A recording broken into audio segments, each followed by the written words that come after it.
Seigneur Jésus.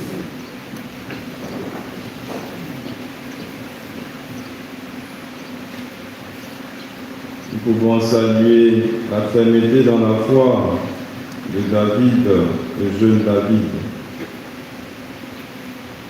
Mais aujourd'hui, je voudrais parler de l'Évangile. Dans une situation apparemment tendue où l'on cherche à accuser injustement le maître, une question est posée. Est-il permis, le jour du sabbat, de faire le bien ou de faire le mal, de sauver une vie ou de tuer? Personne ne répondra à cette question. Alors Jésus va guérir l'homme atrophié. A-t-il fait la preuve de prudence?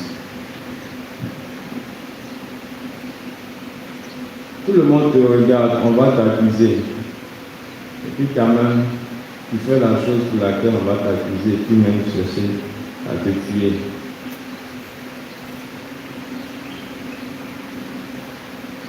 Jésus a-t-il fait preuve de prudence? Je pense comme c'est une situation où, dans une entreprise qui fabrique des médicaments, on veut mettre sur le marché un produit efficace contre une maladie. Mais qui à la longue engendre des problèmes débouchant sur un cancer. L'entreprise interdit à celui qui va vendre le produit d'en parler. Lui, il va en campagne de sensibilisation et puis, avec le temps, pendant qu'il fait cette campagne, il est gêné et il finit par dévoiler le secret. Chers frères et sœurs, vous pouvez être sûr que le gars là, on va le renvoyer. Vous pouvez être sûr de ça. Ou bien? Voilà.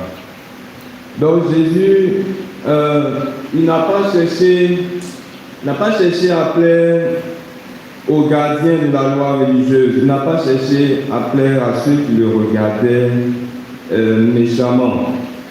Il a cherché à plaire à quelqu'un d'autre. C'est le Père.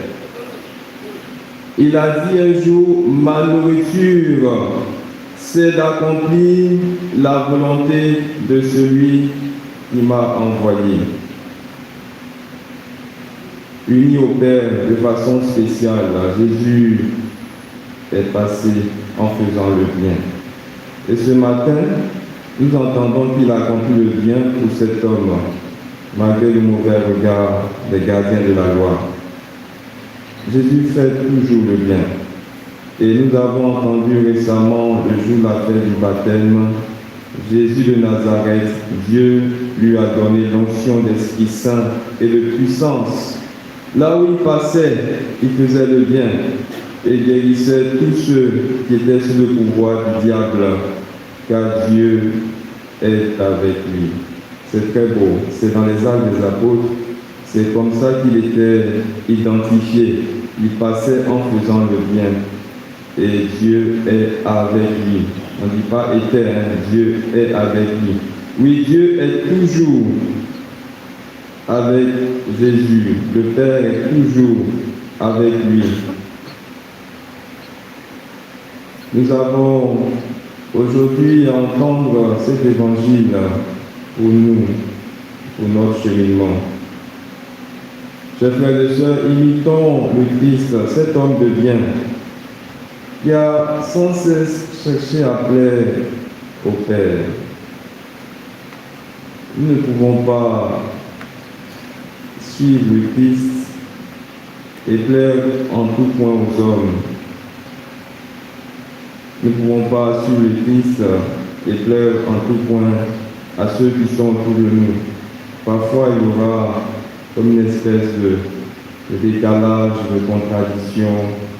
Parfois, nous aurons des moments d'épreuve où dans le ventre, on sent que ça fait mal. Aujourd'hui, demandons la grâce au Seigneur de l'imiter quoi qu'il arrive et d'être comme lui, des hommes de bien. Amen.